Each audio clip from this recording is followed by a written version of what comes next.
Today, we are going to be talking about the war, and we're going to be, kind of going through the updates of what's going on. But at the same time, I think we're going to. I want to bring something to your attention.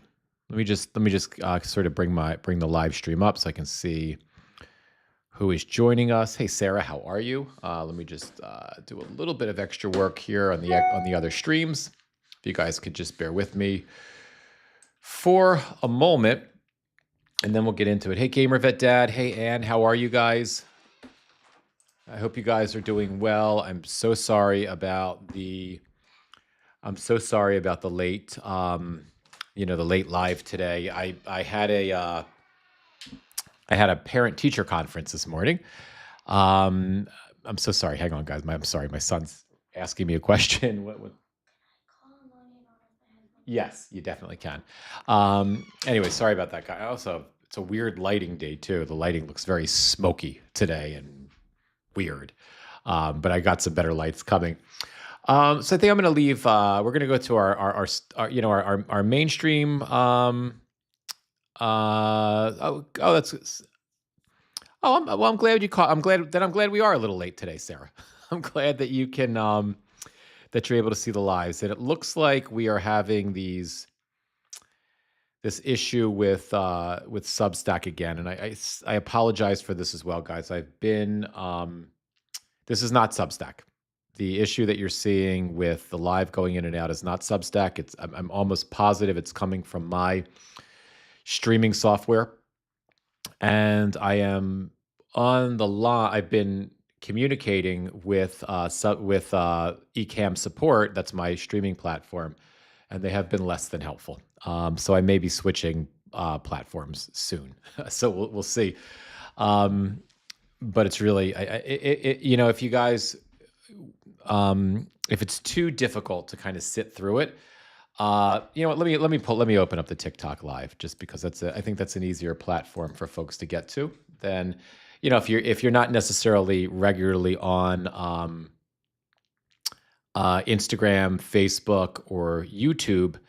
You can find me easily. It's Mitch Ivan, but hang on. Let me just hang on, guys. Okay. All right. So now we are live on TikTok as well. So if you guys are also TikTokers, because I know a lot of people came from TikTok and joined me over here. So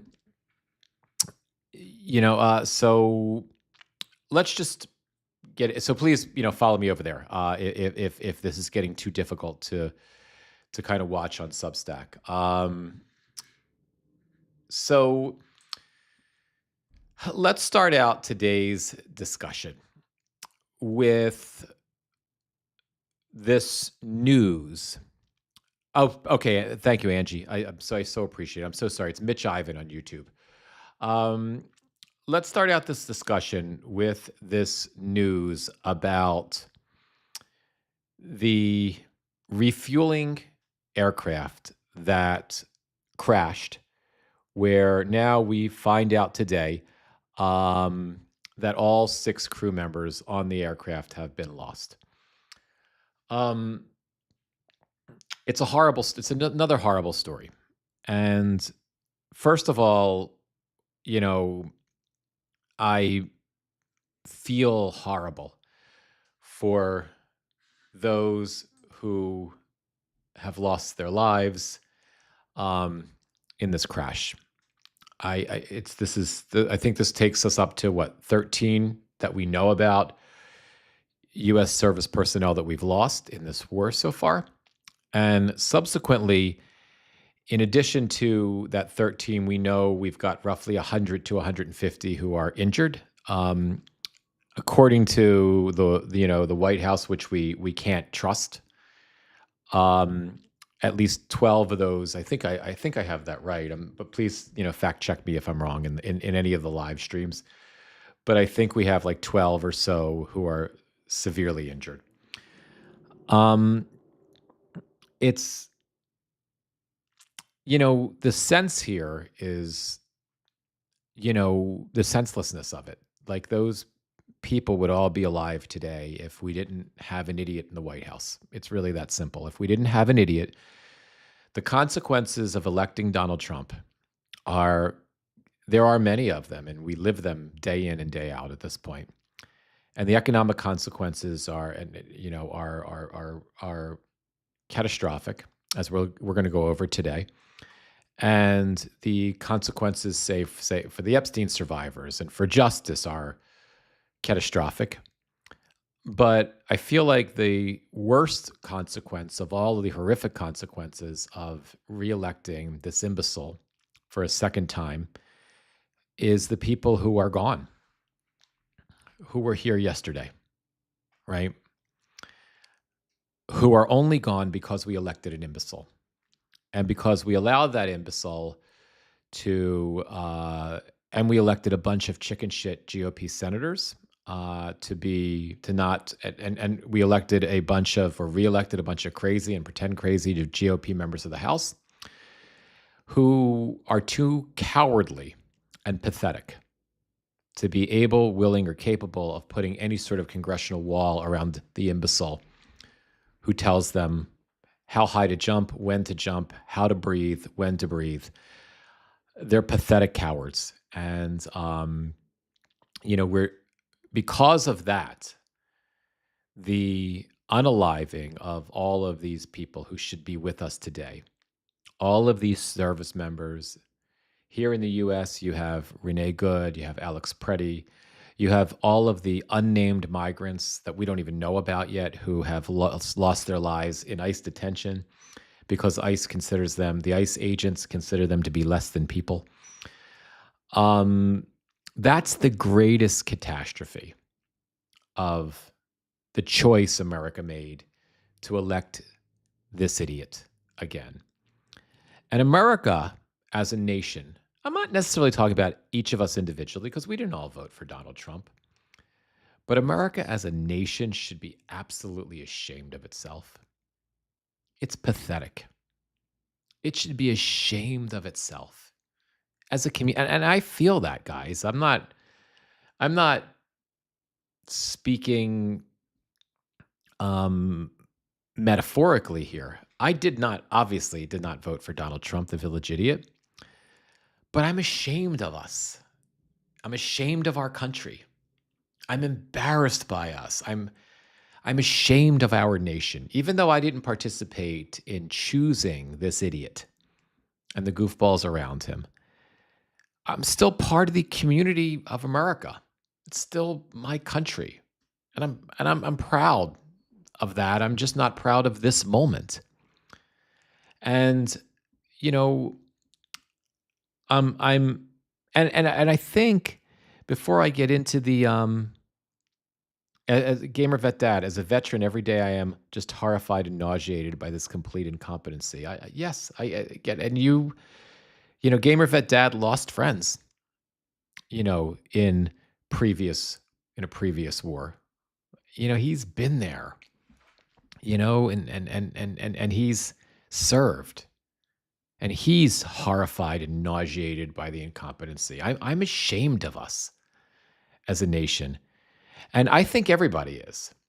And I think even a lot of folks within the community, within the Make America Great community, are ashamed of the choice that they made, even if they can't bring themselves to express it. And then sometimes some of the most challenged of them lash out. Like I'm trying to reassert or to repopulate my. That's not even the right word. I'm going back on Instagram, on X, I'm going back into that cesspool to build up a social media presence there, for a plethora of reasons. But I won't go into them now. But it's such a horrible place. Like, why are you going back there, Mitch?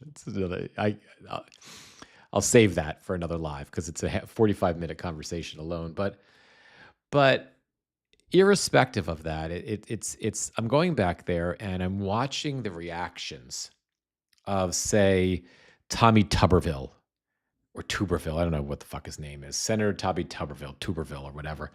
And Congressman Andy Ogles and Congressman Randy Fine, right? And I'm watching, if you're not familiar with what's going on in that cesspool, Tuberville and Fine and Ogles are beginning a Islamophobic pile-on. It's watching it is it's so ridiculous and so offensive and so disgusting. Um, it's I mean it's the if and I again I don't want to give it energy. I don't want to give it oxygen, so I'm not going to repeat here the things that they said and that subsequently tens of thousands of other bigots and racists have said in reaction to their comments. And sadly, their Islamophobic, racist comments that have inspired this domino effect and this massive pile on by people who just find have an opportunity to express the worst of themselves in the worst social media place on the planet. They're what they're doing there.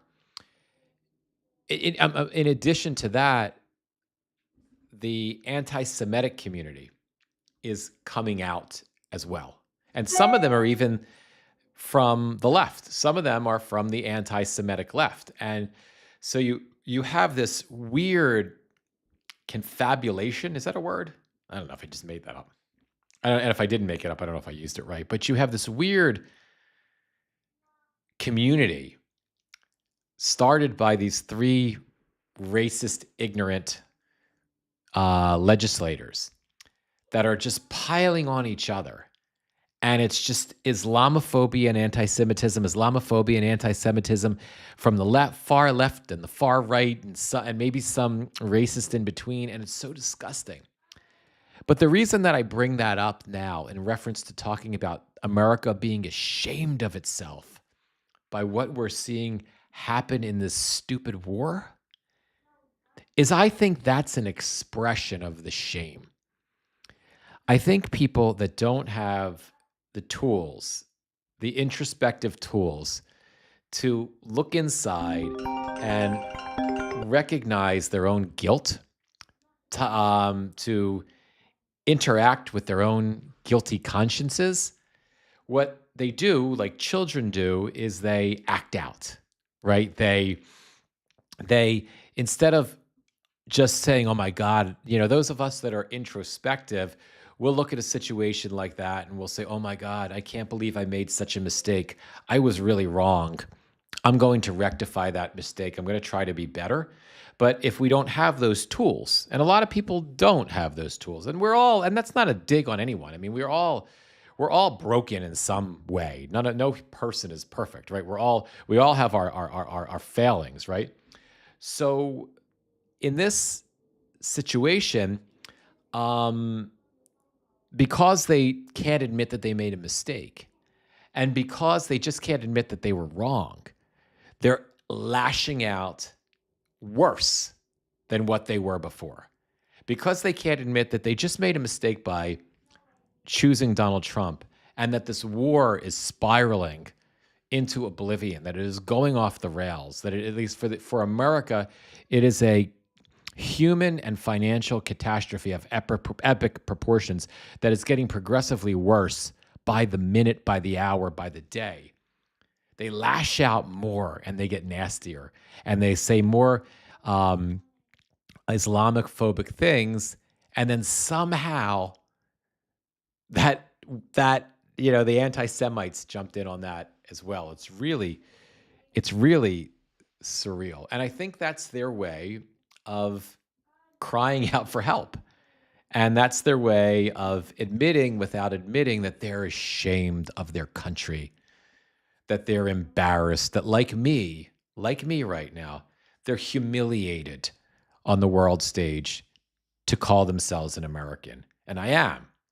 I'm proud of the history of America, as dark and dented as it is, because it's at least a place where better angels can emerge from the chaos, from the shame, from the filth, and we can, it is oddly, even with Donald Trump and the idiots around him trying to turn it into an idiocracy, an idiotic autocracy, it is still, we'll see how long it lasts. The potential for it still to be the most effective democracy is still there. The potential for it to be the most opportunistic, in a good way, capitalist form of democratic government is still there. But it's not what's happening in the moment. It's not where we are now. So I don't know. I just Patty Ann, you're taking notes for the next wellness. That is a good thing. Clearly, it's we need a wellness. We're going to need some wellness help after this. So, let's take it to this news story now, right? We all know about this, right? This is all U.S. This is just an NPR story, but everybody's reporting it. All six U.S. crew are. I'm on TikTok, so I have to be careful of the language I use. All 6 U.S. crew have been lost after a military aircraft goes down in Iraq, right? I'm just going to read you. There's something. I have a little bit of an op-ed, my own opinion that I want to share, but there's a little bit. I just want to read the facts before I talk about that. The U.S. military said on Friday that all 6 crew members were unalived when a K-135 refueling aircraft went down in Iraq, raising the unalived rate toll after 2 weeks of war with Iran. The U.S. Central Command, CENTCOM, which oversees the Middle East, reported an unspecified incident involving 2 aircraft on Thursday. It said the U.S. K-135 refueling aircraft was lost in western Iraq, while the other landed safely. It is investigating the circumstances, but confirmed, quote, the loss of the aircraft was not due to hostile fire or friendly fire. The news came as President Trump, the village idiot, and his defense secretary, drunken Pete Hegseth, touted success in the U.S.-Israeli war with Iran, but complained about negative media coverage of Operation Epic Fury. So here's the thing about this, right? I don't believe them. I don't believe Central Command. At least what the leadership of Central Command is allowed to tell us. Because the White House lies every hour of every minute of every day. The White House lies nonstop. The White House, Donald Trump lies. He's put a bunch of liars around him. They're terrible liars. They're useless liars. I can imagine your average 4-year-old who is a more effective liar than these idiots, but they lie. And the fish rots from the head, and they've surrounded themselves with low caliber people, indignant people who have no sense of honor, decency, intelligence, or fitness for their positions, who are happy to lie to just prove that they actually belong in the job that they're in and to keep themselves out of trouble and to benefit themselves. So there's absolutely no reason to believe, until we get credible reporting from credible news outlets, from journalists who've been able to dig down, or credible reporting from one of our allies that has intelligence, functioning intelligence in the region, who can confirm for us. There's absolutely no reason to believe the administration when they tell us that this refueling tanker wasn't shot down by an Iranian drone or something else, right? Especially because of the way they word it, right? If there was a crash, right? And I don't know if we have any pilots, with us, but if this was a crash and there were 2 planes involved, again, I'm not an aviator of any capacity. I'm just a schmuck in my office here. But I don't imagine, if there was a crash, how one plane, and 2 planes were involved, how one plane, comes home, right? It doesn't make any sense. It's almost unthinkable. Like, planes, it's not like there's any room for error when planes crash. Um, you know what I mean? Like if planes crash into each other, they both go down. So how could it be like a little thing on a plane is kind and I know there are ways to land, good pilots can land planes where the landing gear is not working. A good pilot, if the plane is at all, we know that talented people in extraordinary situations can do incredible things. So we've seen examples of it, not just in the movies, but in real life. You think about the pilot that landed that plane in the Hudson River in New York a decade and a half ago. They made a movie about him. Tom Hanks starred in the movie. I can't think of his name, right? So, but you got to have but it wasn't a plane that was involved in some kind of crash. Now, maybe, I don't know, maybe you could say maybe there was some refueling thing, right? This was a refueling plane, and maybe the refueling plane was refueling the other plane, and there was some weirdness, and, somehow the connection between the two planes with the refueling thing um, caused, some sort of catastrophic incident where one plane went down but the other plane was able to maintain its course and the refueling rod or whatever that was just sort of fell out. I mean, I could see that, right? But you know I feel like they would have told us that.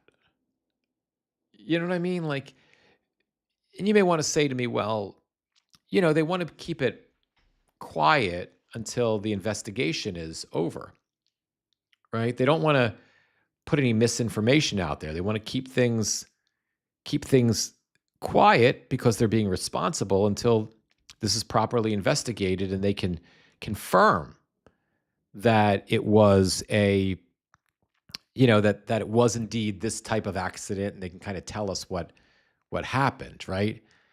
But two things. One is, do you ever see that with a plane crash? Have you ever seen, whether it's a military plane crash or a civilian plane crash, where the U.S. military can't hide, or the White House can't hide what happened, right? Do you ever see a preliminary mention of any kind of a plane crash where we may not know the circumstances of the crash, we may not know what specifically took the plane down, but you know what happened, right?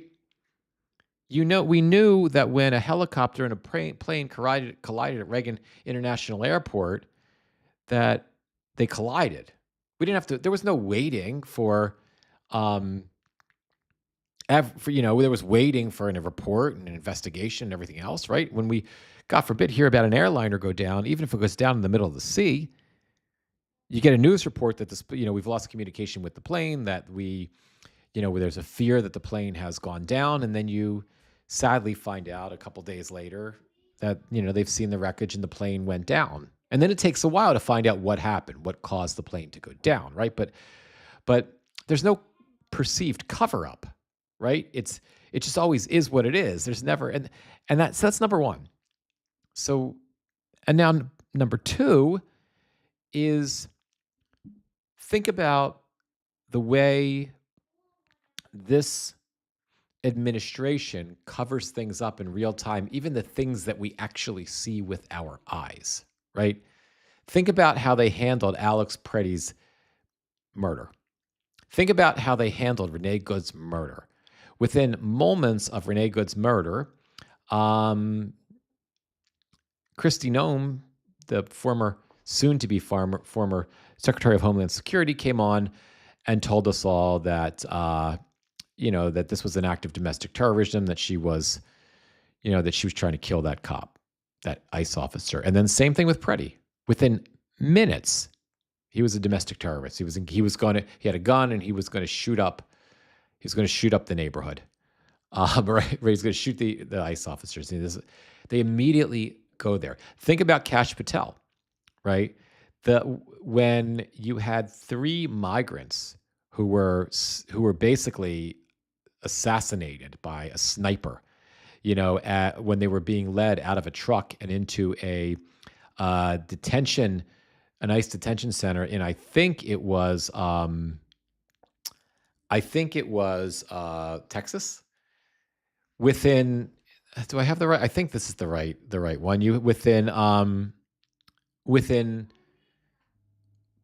hour of that shooting, Cash Patel shows us these bullets that supposedly that he, because it was either him or someone else, wrote "kill ICE" or some stupidity on there, right?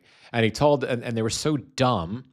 It was a blue mark. It was clearly written with a blue Sharpie, and they were so dumb that they told us it was. You knew they were lying eventually because he told us they said it was engraved into the bullets, and we were live when that came down, right? We were live when that news came down, and we all saw the news report before it even. We didn't have to wait. We saw the news report of the picture that Cash Patel had published, and before it was even reported that it was bullshit, right? We looked. We were live. And the picture comes up, and I looked at it, and I'm sure you all thought the same thing. Wait a minute, it's written end ice or F ice or whatever. It's written in blue Sharpie. What did Cash write that? Did somebody else write that? Because that's not the story. That it doesn't match the story that they're telling us. So we see the Epstein cover up.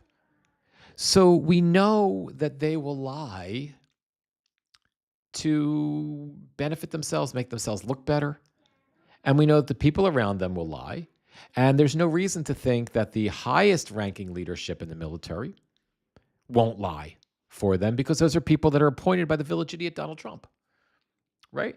So I'm sure in Central Command you have good soldiers that are trying to do the right thing. And I don't know if they're lying to us now. But because you have an administration that is so hell-bent on lying and covering everything up, that I don't believe them now. I don't believe that this plane was not hit by, I'm more inclined to believe that they were hit by an Iranian drone. I'm more inclined to believe that. I know I'm still guessing and speculating, but I'm more inclined, because they lie so much, I'm more inclined to believe the polar opposite of what they are saying, because they so transparently lie and they're so bad at it. Lacey says, I think the problem is we don't believe anything they tell us anymore. They lie about everything. Agreed, 100%. Hi, Aggie, how are you? So, Gamer Vet Dad, depends on the circumstances. If the control, so Gamer Vet Dad is giving us a little bit of color about if the control deck is damaged against the tail or the wing. He was giving us a little bit of additional information about how a plane, if there was a crash, how one plane could land. And he's making the argument that it's not impossible. Like, it could happen depending on the damage to the plane itself. So and taking that into consideration is worth taking into consideration. I agree. But we also have to understand that we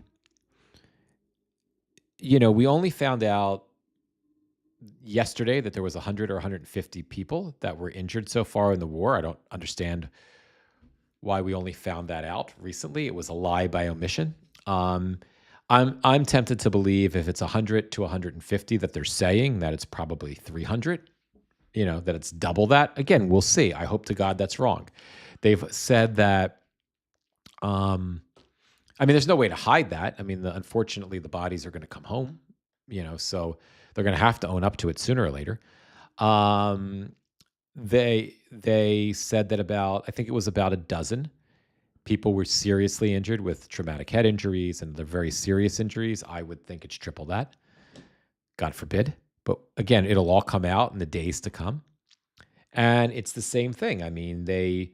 There is no reason for a clear-minded person right now to trust this administration or trust what's coming out of CENTCOM at this point, and to necessarily assume that this plane was not hit by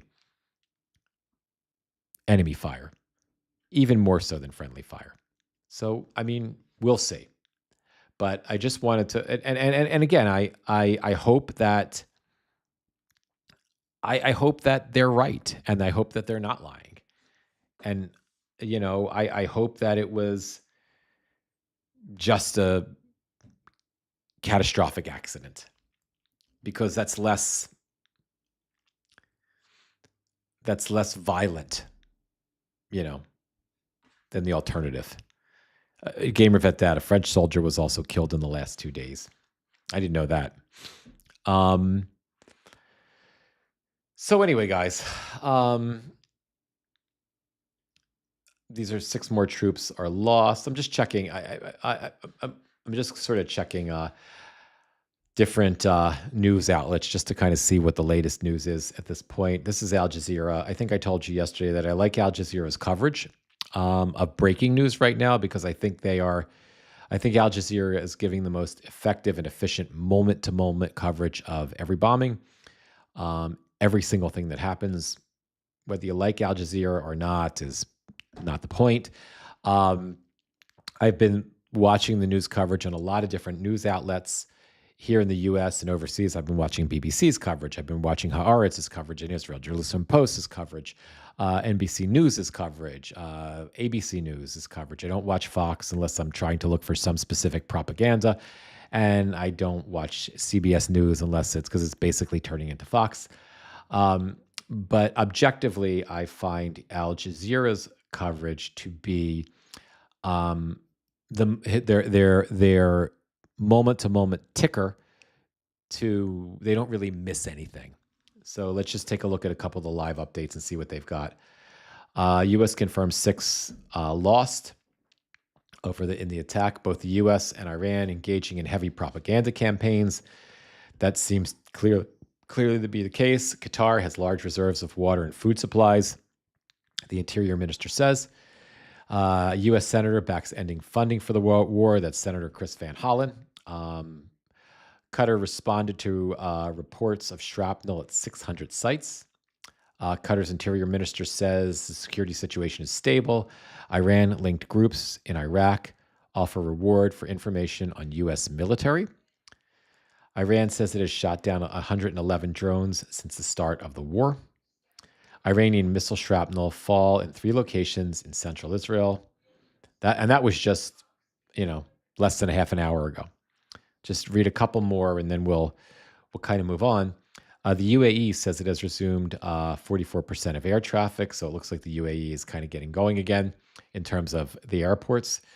The U.S. to deploy 2,200 Marines to the Middle East amid expanding war. Perhaps this is something to look at, because why are we deploying 2,200 troops to the Middle East? 2,200 Marines. Gamer Vet Dad, does this mean that they're prepping for a ground invasion, or does it just mean that they're just doing this? The U.S. plans to send a Marine expedition unit to the Middle East as the war with Iran continues to escalate according to U.S. officials. ABC News reported that Washington intends to deploy a force of about 2,200 Marines on board 3 ships to the region.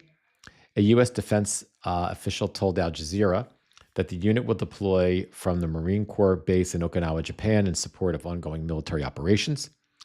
The official said the force includes about 2,500 personnel that will travel with naval vessels. The official added that the unit is capable of conducting evacuation missions as well as amphibious landing operations if required. So Gamer Vet Dad is saying, no, normal when you want to scare the enemy into thinking you plan on a ground invasion. So Gamer Vet Dad, your suggestion is that this is more of a scare tactic than than the beginning of a potential, than the groundwork for a ground invasion. I mean, I'm gonna go with I'm gonna trust what you're saying and feel better about it, because I don't know. I don't know these things. And you do. So so that's good. I mean, it's not good, but it's better than a ground invasion. Just a few more headlines. U.S. issues up to $10 million reward for information on Mojtaba Khomeini. Larjani, now drunken Pete Hegseth, um, who is a total, in my opinion, he's a complete and utter sociopath. He is reveling in the he is so drunk, literally, and drunk on this power that he has with the war. He is like, it's like he's driven with bloodlust. I mean, he is a sick fuck. Um, he announced today, with no proof, no evidence, that since Khomeini hasn't been seen that for a while, and we haven't heard anything from him, that he has been injured and he's been disfigured. I again, he there seems to be no indication that he got that from any intelligence. There seems to be no indication that it's common knowledge that any of us would know about. It just seems that he said it because he thinks it. And again, how stupid and irresponsible the Secretary of Defense to say something so fucking dumb, like, you know what I mean? Like, how, just to sound tough, right? Unbelievable. Gamer Vet Dad's just following up. Yes, when every war planner, whoever looked at the Iran invasion scenario, determined we would need a coalition nearly twice the size as the Gulf War. Wow, that's pretty crazy. Due to the terrain, distance, capabilities, Iran is far more organized than the SECDEF says, and would make any attack costly. So I think Gamer Vet Dad is fairly confident that they're not planning a ground war. But again, this is fucking Trump and Hegseth. So anyway, let's read this. The State Department, the U.S. Department of State's Rewards for Justice program has called for information on Iranian terrorist leaders, including Mojtaba Khomeini. The State Department set the reward up to $10 million and said information could make people eligible for, quote, relocation. Yeah, trust this administration to relocate you and then send you back to Iran after they revoke your TPS, after ICE goes to your house, beats the shit out of you, and then sends you to Iran. These motherfuckers think they're going to get anybody to cooperate with them, and they're going to get relocation. Seriously? I mean, they're so... just the ignorance and the arrogance and the gall juxtaposed against the stupidity is staggering. Quote, these individuals command and direct various elements of Iran's Islamic Revolutionary Guard Corps, which plans, organizes, and executes, I can't say the word because I don't want to get a ban on TikTok, around the world. And then it gives a list of other officials who they're offering that money for. The U.S. sends 10,000 interceptor drones to counter Iranian drones. Iran set to repatriate sailors from India after U.S. deadly attack. Iran arrests a man accused of selling Starlink. So I think there's more of it, but again, I strongly, if you want to keep up to the moment to moment and not sort of miss any, not that you need to anyway, not that it's good for your mental health, but if you want to get some of the best updates, the moment to moment updates, just you want to check in and see what's happening with this war. I think Al Jazeera. I can't recommend Al Jazeera's ticker enough. I think it's the best news ticker out there for just reporting of what's happening. I'm not saying Al Jazeera doesn't do its own analysis and opinions and stuff like that, but for this, it's more than effective. So now let's move quickly because I'm going to wrap the live in a few moments. Let's move quickly to. You need to stop because it's not working. Thank you. My son is kind of like banging the door back and forth, and what's happening is that if you're hearing that kind of that screeching, it's the microphone. But poor kid is also bored to tears. So I probably shouldn't be so nasty when I'm throwing him out. He has nothing to do today, but it's okay sometimes. I think about it. Kids have to learn to do nothing too and find stuff to do. So I feel bad for him, but then it's okay at the same time. Anyway, Gamer Vet Dad said I wouldn't. And why is my son off? Because his school has parent-teacher conferences. I don't know why they don't have school on Parent-Teacher Conference Day, but it's one of those things. Gamer Vet Dad, I wouldn't put it past them to believe their own propaganda and that the Marines, no offense to my Marine brothers and sisters, would just walk in and Maduro would walk in and Maduro, the Iranian leaders. Obviously, that's what Trump thought, right? Trump thought for sure, because he's an idiot, that this was going to be quick and over, and he would be able to declare how tough he is. Pete Hegseth, and that didn't happen, and Trump is just tripping over himself now, just making up contradicting everything that Rubio or Carolyn Levitt or any of the other goofballs say, and he's just making shit up. And Hegseth, on the other hand, is just salivating in the murder.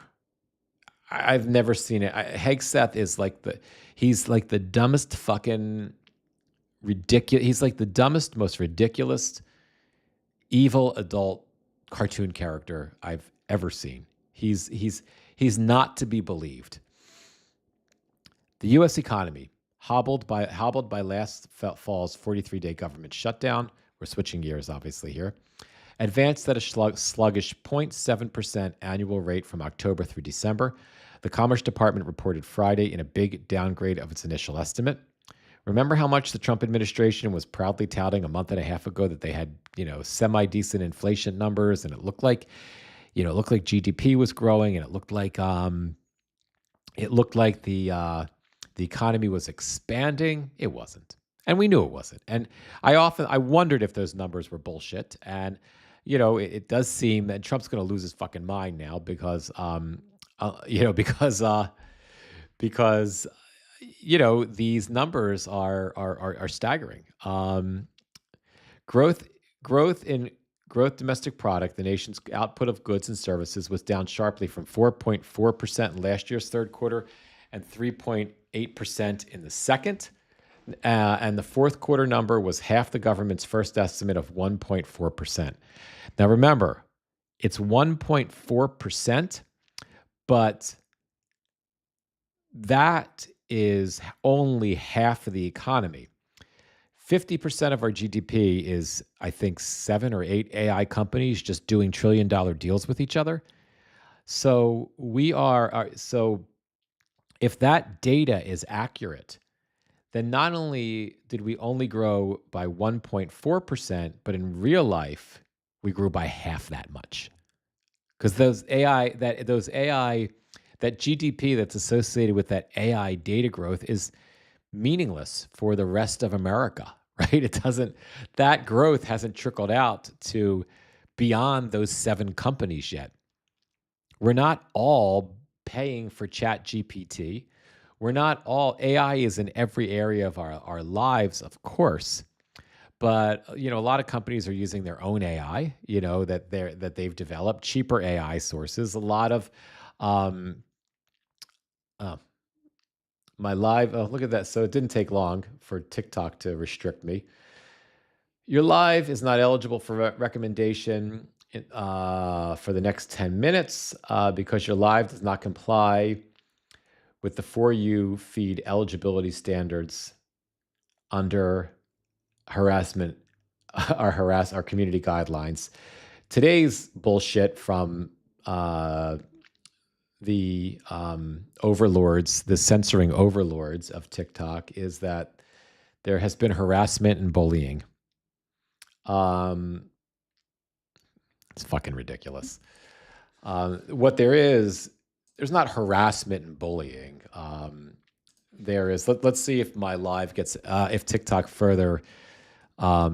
goes further on it. It's not. I haven't done any harassment and bullying. What the new owners of TikTok seem to be, sycophantic Trump cowards, who, who are taking the algorithmic censorship, which was absurd, even when ByteDance was engaged in it, and obviously exacerbating that. So, there's that. So, is it okay to do that, TikTok? Are we allowed to criticize TikTok on TikTok? Or is that harassment and bullying too? Will we get it? Will I get another 10 minutes or maybe a ban? I haven't had one of those in a while, but I digress. Um, so the U.S. economy is we're certainly in a state of stagflation. There is obviously a question whether or not we're in the state of a recession, right? There's I think there's I think we're reaching a point where we're certainly in what a lot of economists are referring to as a jobs recession. Um, but I think it's inevitable that with the war and the economic damage that has already happened from the war, because gas prices are high, and I'm going to extrapolate that on that in a minute. But with the war and the effect that these ridiculous gas increases are having, combined with the stupidity of the tariffs, which is the entire reason that the rest of the economy is in a bundle of shit, right? Um, I think we're a week, 2 weeks away from being able to hear economists that you trust, that you see on legacy media, start to use the R word. And not just in terms of a jobs recession, but an actual recession. I think that this war moves us into recession. And I think within a month, depending on the situation with the war, um, I think it'll just be common parlance at this point, with the exception of economists on the propagandist networks, on Fox News and other places like that. Um, so there was reporting today. Let me see if I can pull it up for you guys, if I can find it, because I did a post on it earlier today. Economy, we're seeing reporting on this. Economist showed cracks pre-Iran. Let me just pull this article up. This was the one I did a post on social about today. I was talking about this because it was inevitable, right? I was talking about this 2 or 3 days ago because I went food shopping on Sunday, right? And I noticed when I was in Whole Foods that all the produce that I buy was more expensive. I buy kale. I like to buy organic kale. It's normally $2.79 a bushel. It was $2.99 a bushel. I buy these golden potatoes, these organic golden potatoes that are, and I admit some of the shit in Whole Foods is overpriced. I get that, right? But the potatoes were normally $5.99. They were like $6.25 or something like that, right? And with every bit of produce that I chose, I noticed 10, 15, 20 cent increase per pound, or if I was buying in a bushel, per bushel, right? And as I kind of wandered around the store, I started noticing the cost of perishables. It was across the board. Like the cookies, like we love the chocolate chip cookies at Whole Foods, and we think they're better than us, that they're better for us than because ShopRite is our local supermarket, and I go there too. On Sundays, I go to Whole Foods, ShopRite, and Trader Joe's. I get my favorite overpriced organic shit at Whole Foods.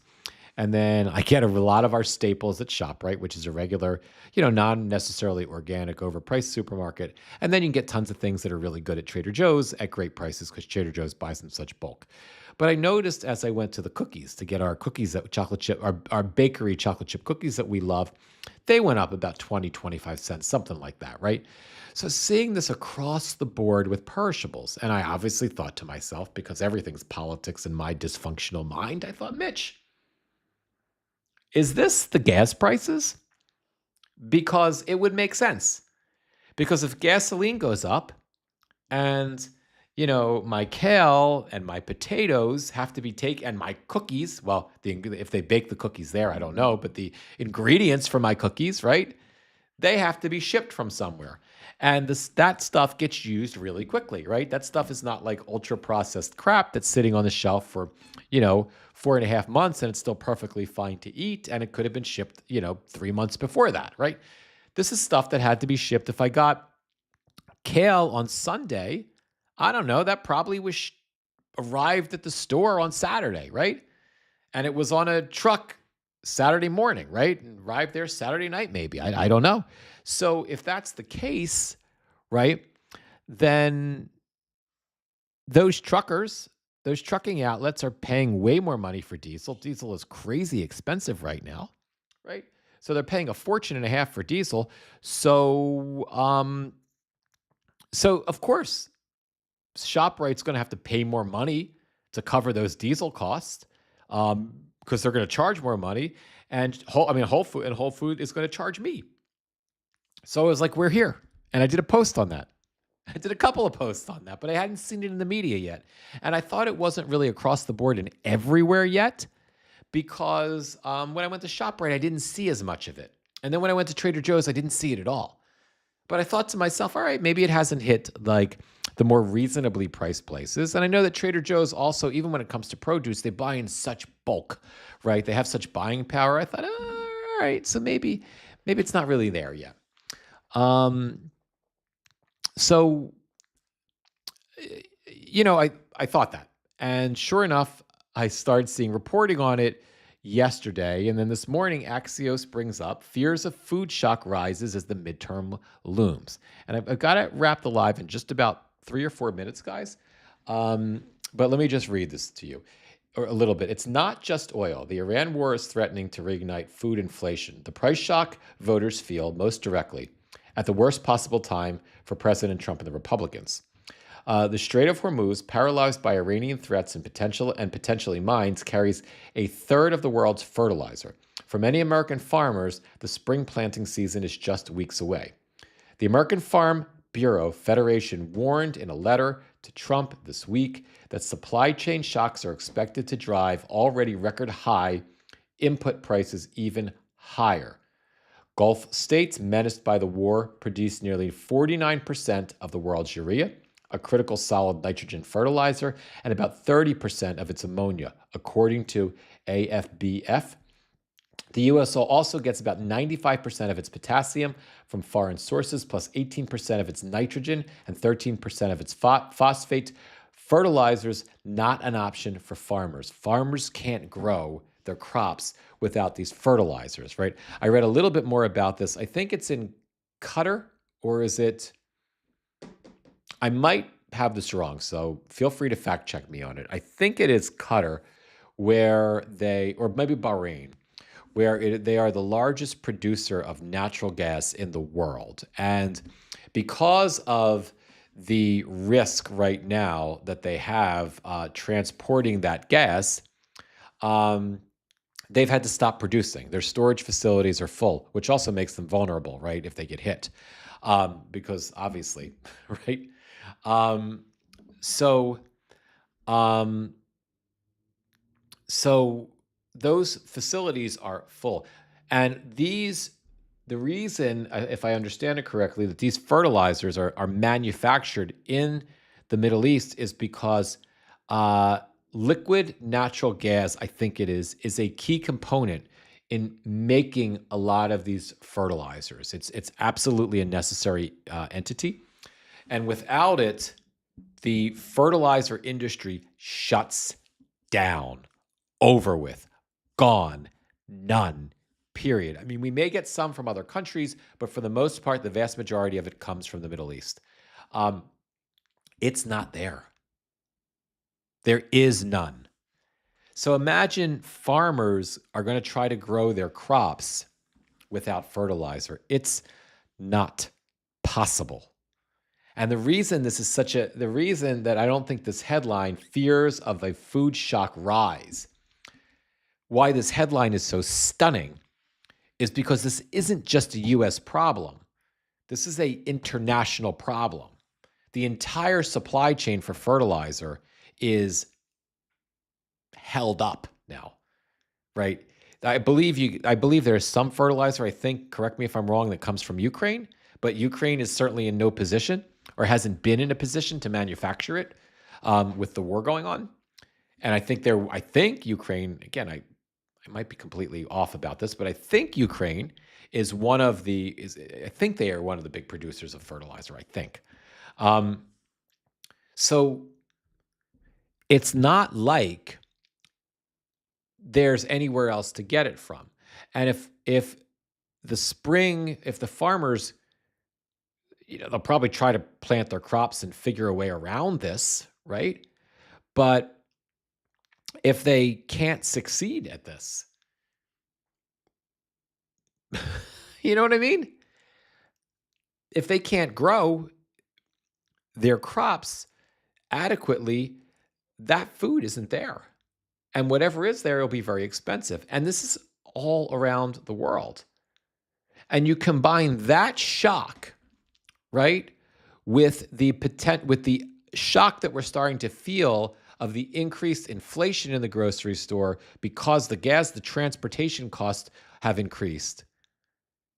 Now, this article goes into the politics of it all, how this is as the midterm season is really kicking in, how this is kind of kicking in with it, but it's pretty freaking disturbing. On that awful note, I usually don't like to leave you. I'll leave you with this so you'll feel a little better. This should do it for you, right? We're going to win so much, you may even get tired of winning. And you'll say, please, please, it's too much winning. We can't take it anymore. Mr. President, it's too much. And I'll say, no, it isn't. We have to keep winning. We have to win more. We're going to win more. We're going to win so much. We're going to win so much. That's enough of that. Guys, it's a circus. I love you guys. 1 minute at a time, 1 hour at a time, 1 day at a time, one live at a time. Thank you so much for being here. We're going to be okay. It doesn't seem like it. Remember that they're idiots. Remember that it's a circus. See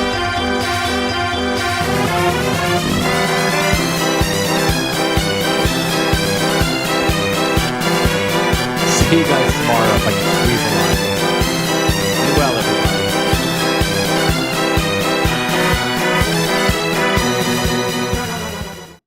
Uh-oh. Sorry, guys. I tried to... I wanted to end the live so dramatically, and I did it with TikTok, but I couldn't get you guys out before the circus music stopped. Let's try that again. Let's end this properly. It's a circus, guys. Love